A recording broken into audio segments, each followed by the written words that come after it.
Maîtriser le virage en crawl, et plus particulièrement la culbute, permet d'améliorer considérablement son endurance de nage. En effet, derrière l'aspect esthétique de cette technique, la culbute permet d'assurer une continuité dans sa nage et d'enchaîner les longueurs sans marquer de temps d'arrêt. Avec le temps et l'habitude, la culbute devient essentielle pour gagner en efficacité. Pour acquérir progressivement la technique de la culbute, on pourra mettre en place des éducatifs que l'on va faire évoluer. La première étape consiste à réaliser des roulades dans l'eau. On nage en crawl et on profite de la vitesse générée pour lancer une roulade vers l'avant en groupant les jambes. On n'oublie pas de souffler par le nez pour éviter que toute l'eau de la piscine ne circule dans ses narines.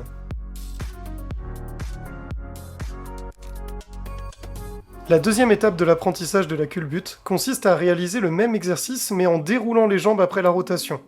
Pour cela, on va tirer avec les deux bras et pousser l'eau jusqu'aux cuisses avant d'engager la rotation. Les deux bras à la cuisse avant de tourner font partie des repères essentiels à maîtriser. Une fois sur le dos, on arrête de bouger et on attend de remonter à la surface.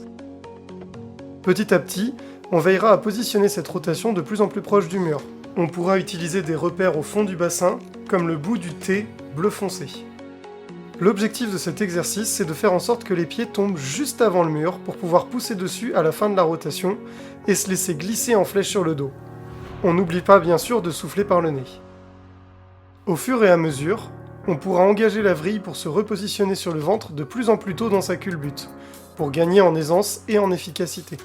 L'apprentissage de la culbute nécessite de répéter de nombreuses fois les ateliers proposés dans cette vidéo. Maîtriser la technique de la culbute vous fera gagner en endurance et en efficacité.